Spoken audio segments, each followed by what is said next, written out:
Buenas tardes con todos. El día de hoy vamos a conversar sobre un tema de la enfermedad de Alzheimer. Mi nombre es Ernesto Rodolfo Guzmán Jara, soy residente de segundo año de Neurología del Instituto Nacional de Ciencias Neurológicas. Voy a dar inicio a la presentación. En primer lugar, los objetivos a tener en cuenta de la conversar el día de hoy es que conocer la epidemiología mundial y del Perú de la enfermedad de Alzheimer, identificar los factores de riesgo y la fisiopatología de la enfermedad de Alzheimer, resumir y diferenciar entre las etapas preclínica, leve, moderada y grave de la enfermedad de Alzheimer y conocer el tratamiento que se suele utilizar en estos pacientes. Bien, empecemos. En primer lugar, vamos a conversar un poco sobre la historia de esta enfermedad. Eh, esta descripción es en Alemania, del médico Alois Alzheimer, donde en los reportes que él tenía de la paciente a la que estaba a cargo, mencionaba constantemente las palabras y la frase, lo siento, me he perdido, ¿no? Palabras que la persona, en este caso, August Detter, que era la paciente con la enfermedad de Alzheimer, bueno, en ese momento no se llamaba como tal, eh, aparece en varias ocasiones en el historial médico de August Detter, ¿no? Ama de casa alemana, en que fue ingresada en el año 1901 en la institución de enfermedades mentales en Frankfurt, y el médico que recopiló todo ello fue Alois Alzheimer, ¿no? El que se aprecia a su pantalla a su izquierda es el médico alemán y es la paciente que está señalado con el puntero August Detter. Entonces, tras la necropsia que se le hizo a la paciente, se determinó que había alteraciones patológicas histológicas conocidas posteriormente como placas y ovillos neurofibrilares. Se presentó posteriormente el caso no solamente por Alois Alzheimer, sino por otros colaboradores, estudiantes, colegas del entorno, donde se menciona de que se encuentran casos similares al de la paciente, donde había hallazgos clínicos histopatológicos, ¿no? Posteriormente, en el año 1910, ya este otro eh, médico acuña la enfermedad denominada enfermedad de Alzheimer como tal, ¿no? Es a partir de entonces, desde ese año hasta la actualidad, que se suele utilizar el término.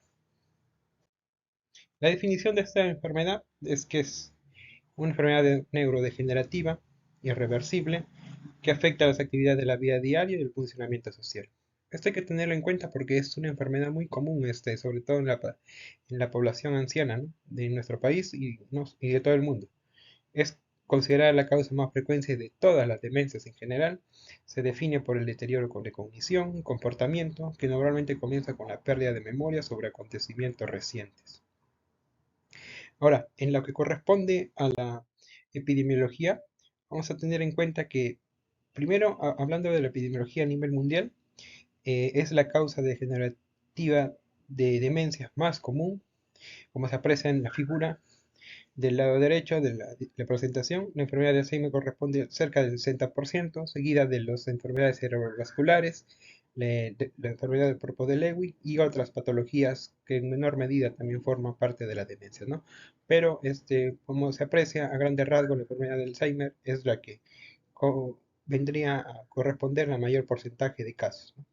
Las mujeres tienen casi el doble de riesgo de por vida de desarrollar enfermedad de Alzheimer en comparación con los hombres, pero aparte de mayor riesgo de vida, de esperanza de vida de las mujeres, las razones por qué hay predominio del sexo femenino no se conoce como tal. La mayoría de ellos sugieren que razas también es un factor importante y hay diferencias donde se ha mencionado, se ha reportado de que las poblaciones negras e hispanoamericanas tendrían una mayor incidencia y prevalencia, ¿no? Sobre todo de enfermedad de Alzheimer y en demencias en general. Y se menciona también que a futuro, como una especie de pronóstico, a medida que aumenta la esperanza de vida y reproduce el envejecimiento demográfico, se espera de que esta patología de igual manera en paralelo aumente, ¿no? Aumente y más aún en países en desarrollo. Aquí vemos cómo es la prevalencia conforme va transcurriendo la edad en las personas. La incidencia aumenta significativamente después de la séptima década, con una tasa anual de incidencia del 0,4% de las personas de 65 a 74 años y el 7,6% en las de 85 años y mayores, ¿no? Como se aprecia en la figura, de igual manera, A partir de la edad de 60-64 años hacia adelante, hay un aumento de la prevalencia, ¿no? En esa figura nos muestra de los estudios que se han hecho desde el año 1990 hasta el 2019, no ha habido variación en esa tendencia, ¿no? De ahí que la edad fue un factor importante para la aparición de esta enfermedad. Tal es así que con el aumento del número de personas que viven más de 65 años de edad, lo cual actualmente es una realidad, se estima que el número de personas con enfermedad de Alzheimer y enfermedades relacionadas con las demencias se dupliquen en los próximos 30 años. Lo anterior mencionado es en cuanto al índole mundial. Ahora, en cuanto a la epidemiología local acá en el país, en el Perú, se habla de un estudio que se realizó en el año 2022, donde más que todo son datos epidemiológicos. Se menciona que de los peruanos mayores de 65 años hay una prevalencia de demencia del 7%, ¿no? Y de ese por ciento, el 56% cumple con los criterios clínicos de la enfermedad de Alzheimer. La edad del momento del examen fue 76.5, la edad de inicio fue de 72.15 y la mayoría, como igual como la data mundial, el 63.100 eran mujeres, ¿no? Y en promedio, este es un factor importante a considerar, porque después vamos a conversar en cuanto a los factores protectores y los factores de riesgo. Se encontró de que la edad promedio de educación en la población peruana es de 9.9 años, ¿no? Entre los casos del diagnóstico se clasificó en 62.8 como enfermedad de Alzheimer posible y acompañado también se hizo algunos exámenes auxiliares, ¿no? El dosaje de A beta 42 y proteína tau en lo que responde el estudio del líquido cefalorraquídeo.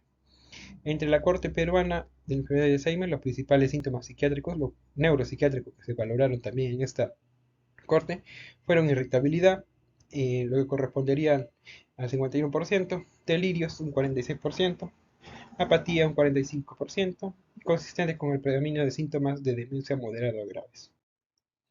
Bien, como había mencionado anteriormente, hay una serie de factores que van a tallar en cuanto al desarrollo de la enfermedad y es una patología multifactorial, ¿no? Que está determinada por la interacción de, por un lado, la parte genética y los factores ambientales a lo largo del curso de la vida.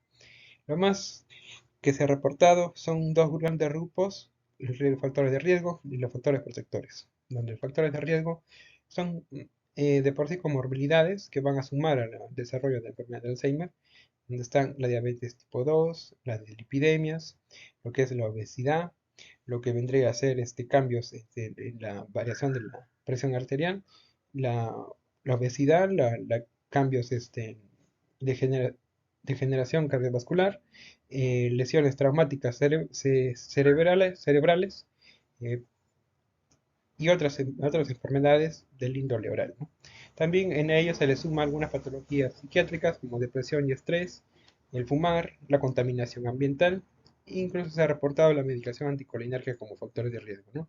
Por otro lado tenemos los factores protectores, de ahí que mencionaba que en cuanto al estudio hecho en el Perú, la cantidad de años estudiados es un factor protector importante, la actividad cognitiva, el conocer más de dos lenguas, dos idiomas, el compromiso social. Se menciona que la actividad física, el manejo de los controles de tales como el consumo de café, el consumo de alcohol, la dieta mediterránea van a jugar un factor protector en esta patología. Asimismo, en base a ello, se ha determinado un modelo donde se habla en un punto sobre la reserva cognitiva y en el otro reducir de por sí las comorbilidades, ¿no? Ambos van a jugar un papel importante en el hecho que la reserva cognitiva, que va a estar dada sobre todo por el nivel educativo, la participación social y las actividades del entorno, van a generar un fuerte factor protector, ¿no? Mientras que por otro lado también contribuyendo a ello, a la reducción de las que son las comorbilidades, van a disminuir rotundamente, sobre todo el hecho de que manejando los factores de riesgo modificables, en este caso el control de la glucosa, el control de los niveles de dislipidemia, lo que es la obesidad, con factores cardiovasculares, también van a impactar en el desarrollo de la enfermedad. Más que todo es el tema de hablando de una prevención de la enfermedad como tal. También, asimismo, tiene su base genética la enfermedad de Alzheimer. Por un lado, ya se ha determinado una serie de genes que están relacionadas con ella, pero lo más importante recordar es que esas mutaciones en esos genes ya descubiertos y asociados a la enfermedad como tal representan el 5 o 10% de todos los casos, ¿no? Y aproximadamente la mayoría de la enfermedad de Alzheimer, sobre todo relacionada con la aparición temprana, ¿no? Menores a los 65 años. También otras estructuras, otras moléculas, tales como la polipoproteína E y la isoforma E4 del gen APOE, también de igual manera se han relacionado con la aparición de enfermedad de Alzheimer. Pero a comparación de los anteriores, este grupo de alteraciones se encuentra en enfermedad de Alzheimer de origen esporádico, ¿no?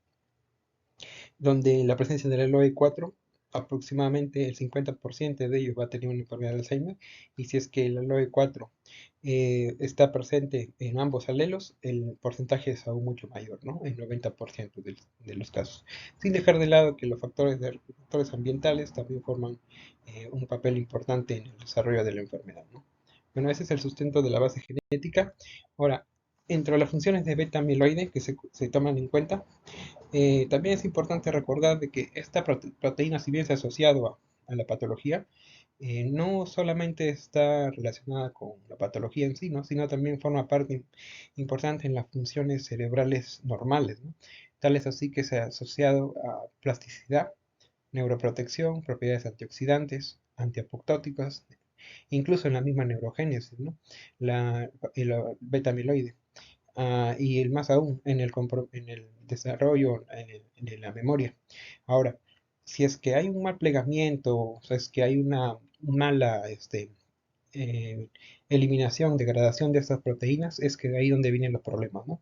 Hay fragmentos de beta amiloide soluble que vendrían a ser los que van a llevar a cabo funciones biológicas normales, mientras que estos, si se tornan insolubles producto de la mala degradación, la mala eliminación, van a tender a agruparse, ¿no? Y entonces este cúmulo en zonas extracelulares va a generar lo contrario, prácticamente genera una disfunción sináptica, excitotoxicidad, alteración en la membrana, alteración en la homeostasis del calcio, inflamación, alteración de la homeostasis y un estrés oxidativo permanente. Ahora, más datos, ya actualmente se ha mencionado que la beta amiloide no solamente cumpliría un papel patológico, ¿no? También tiene un trasfondo funcional normal, siempre y cuando la proteína se encuentre en las condiciones adecuadas, ¿no? Ese es a grandes rasgos lo que es un esquema que representa la fisiopatología en sí, donde ya se mencionó de la presencia de los beta amiloide. Asimismo, de manera intracelular también se menciona de lo que son la formación de la proteína tau. Estas de aquí van a hiperfosforilarse y va a generar una serie de ovillos neurofibrilares similar a un acúmulo, ¿no? El detalle es más que todo que a la larga estos acúmulos tanto de beta amiloide como de las proteínas tau van a generar una apoptosis, ¿no? Asimismo, esta misma apoptosis, daño a nivel neuronal, activa a otras células como la microglia, ¿no? Esta se va a proliferar y constantemente van a activarse, sin dejar de lado que también estas mismas proteínas pueden inducir a lesiones de la misma microglia, ¿no? Asimismo, la neuroinflamación constante, la cual se habla que un proceso crónico en la enfermedad de Alzheimer va a generar tanto daño a nivel neuronal como a nivel de las mitocondrias, siendo más específico, ¿no? A nivel de la cadena respiratoria, generando estrés oxidativo, y también como altera lo que son a nivel neuronal, la disfunción sináptica va a estar de por sí eh, afectada. Afectada en ese sentido, dando como clínica, como se menciona en el Alzheimer, lo que son las alteraciones de la memoria, ¿no? Siendo en cuenta de que las zonas que más afectadas por estas son a nivel temporal. Ahora, la enfermedad de Alzheimer, asimismo, se menciona que a nivel ya más molecular, altera lo que es la homeostasis del calcio. Y tener que recordar que la homeostasis del calcio, a ver, también contribuye a lo que es una alteración en la homeostasis del calcio, contribuye a lo que es más a la apoptosis. Entonces, constantemente va a haber una serie de eventos que van a estar presentes en la enfermedad de Alzheimer, que van a llevar a la larga a la degeneración progresiva, ¿no? Se habla de un continuo de la enfermedad como tal, donde hay una progresión, ¿no? Desde lo más, digamos, menos notorio por parte del paciente y los familiares, que sea una enfermedad preclínica, hacia una enfermedad cognitiva leve con compromiso debido a la enfermedad de Alzheimer. Pero posterior a ello pasa ya a hablar de Alzheimer como una demencia como tal, siendo esta leve, moderada y severa. Una longitud de cada parte del continuo está influenciada por tanto por la edad, genética, sexo y otros factores. Teniendo en cuenta de que estas no siempre son de la misma cantidad de años, se presentan en todos los pacientes, en algunos es distinto, ¿no? En algunos la parte preclínica puede durar mucho más o mucho menos. De igual manera en la parte de las demencias, esta puede ser algunos mucho más temprano o presentarse incluso más tarde. Esto varía entre cada paciente y va a estar influenciada con estos datos que había mencionado, la edad, genética, sexo biológico y otros factores. En la enfermedad leve, ya entrando en lo que es la parte de la demencia en sí, hay una serie de cambios donde hay por parte del paciente abandono de las tareas o los hobbies que suele realizar, que extravía los objetos, cambios a nivel de comportamiento, en el estado de ánimo, en depresión, ansiedad, irritabilidad, problemas para dormir, pero es en el conjunto leve. Conforme progresa la enfermedad, la clínica viene siendo más florida. En la moderada hay dificultad del paciente para poder ubicarse en entornos familiares. Empieza lo que son los problemas para utilizar las cosas que usualmente solía utilizar, tales como por ejemplo computadora, eh, un teléfono o algunos otros instrumentos que usualmente eran conocidos y familiares al paciente. Asimismo, hay una irritabilidad, lo que es incremento de la ansiedad. Se mencionan también episodios de alucinaciones, cambios de comportamiento que tienden a ser agresivos. Y en cuanto a la parte no neuropsiquiátrica, también hay alteraciones en el sueño, ¿no? Insomnio, puede haber alteraciones en lo que corresponde a la orina, puede haber incontinencia, disminución del apetito, pérdida de peso a la larga. Y en el caso severo, ya la clínica es mucho más notoria, ¿no? Hay fenómenos de apraxia donde el paciente se olvida lo que anteriormente aprendió a realizar. Hay un periodo de alucinación, de apatía, alteración en la marcha, incontinencia y crisis, ¿no? Crisis incluso se ha reportado en estos pacientes, pero más que todo es cambios, un deterioro progresivo, ¿no? Conforme pasa la enfermedad y conforme pasan los años en el paciente. Los criterios diagnósticos han reportado una serie de criterios, pero lo que suelen utilizar es eh, lo que es la Asociación de Alzheimer, donde se habla de criterios, por un lado, para abarcar lo que correspondería a la demencia como tal, y por el otro lado, que vendrían a ser la demencia, ya específicamente hablando de Alzheimer, ¿no? El cuadro insidioso, que es un historia de empeoramiento cognitivo, de progresivo referido o observado, y el déficit inicial y más prominente puede seguir un patrón de presentación amnésico, ¿no? Donde hay al menos otros dominios cognitivos afectados, que no vendrían a ser la parte de memoria, ¿no? También trastorno del lenguaje, vicio perceptivo y disposición ejecutiva. Bien, este diagnóstico, por eso se menciona que la enfermedad de Alzheimer en un inicio es clínico el diagnóstico, porque el definitivo, bueno, vendría a ser la biopsia, pero es post-mortem, ¿no? Entonces, hay que tener eh, bastante hincapié en lo que son la sintomatología, en la anamnesis del paciente, porque la mayoría de datos que se va a obtener es por este medio, ¿no? Y la clínica y el cambio de comportamiento y la ayuda de un tercero, en el caso del paciente, de los familiares, van a ayudar a determinar el diagnóstico. Se habla de estudios, ¿no? Por ejemplo, resonancia magnética que se ha logrado determinar para diagnosticar la enfermedad de Alzheimer. Sin embargo, hay que tener en cuenta que estos cambios se ven cuando la enfermedad ya ha progresado varios años, ¿no?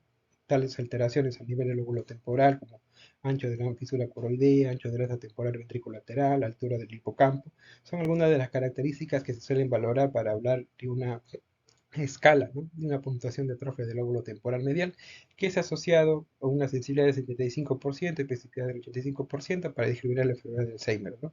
En comparación a los sanos. Y dan una puntuación, ¿no? Donde a partir de mayor o igual que 2, de 65 a 84 años, ya os hablarían, nos podrían orientar que esto no es normal, ¿no? Es así que actualmente se está utilizando algunos biomarcadores, estos, bueno, un poco alejados a nuestra realidad, porque no se suelen utilizar usualmente en la práctica diaria, más que todo se utiliza en ensayos clínicos, donde se miden los beta-amiloides de las placas, de proteínas tau, la neurodegeneración, haciendo tanto uso como de esta, de la relación que se encuentran los valores de esta en la líquido cefalorraquídeo, como asimismo la presencia el uso de lo que son las neuroimágenes, ¿no? Neuroimágenes, por ejemplo, de tipo funcionales. Bien. Ahora, En el tratamiento, si bien no hay un tratamiento curativo para la enfermedad de Alzheimer, se habla de un tratamiento sintomático. Los fármacos que más utilizados son por los pacientes vienen a ser el donepezilo y lo que vendría a ser la memantina. Ahora, ambos grupos, por ejemplo, el donepezilo pertenece al grupo de los inhibidores de la acetilcolinesterasa y la memantina es un antagonista de los receptores NMDA. La idea es que estos de aquí, estos fármacos van a modificar en cierta manera, bueno, en cierto sentido, la clínica, ¿no? Más que todo, porque no existe un fármaco curativo, no existe un fármaco modificador que pare, que frene la enfermedad como tal. Tal es así que hay que tener en cuenta el uso de estos fármacos y sobre todo los efectos adversos, ¿no? Tener en cuenta de cuando se usa la instauración o la instalación durante la terapéutica, esto es de dosis bajas y bien lento, ¿no? Un ascenso bien lento. De donepezilo se habla sobre todo de clínica donde hay efectos adversos como náuseas, vómitos, diarrea. De igual manera con la memantina hay que tener en cuenta los fenómenos de constipación, de estreñimiento, dolor de cabeza, lo que vendrían a ser síntomas a tener en cuenta que podrían tratarse de un efectos adversos de estos fármacos, ¿no? Que están siendo administrados a los pacientes con Alzheimer. Y ahora, los puntos claves de la presentación es más que todo que la enfermedad de Alzheimer es invariablemente progresiva. Hay un deterioro de la memoria, específicamente la pérdida de memoria de acontecimientos recientes, es la característica más frecuente y suele ser su primera manifestación. Algunas personas con la enfermedad de Alzheimer pueden vivir hasta 20 años después de los primeros signos de la enfermedad. Y la causa más común de Alzheimer, bueno, no es por la enfermedad como tal, es más algo que se asocia a algunas comorbilidades, como por ejemplo una neumonía, siendo una de las causas más comunes de fallecimiento, ¿no? Y el tratamiento en la actualidad sigue siendo sintomático. No existe aún una cura para la enfermedad. Se están haciendo estudios, ensayos clínicos, pero hasta el momento, más que todo, son con los fármacos que se mencionó, ¿no? Anteriormente. Bueno, esa es la presentación del día de hoy. Muchas gracias con todos. Hasta la próxima.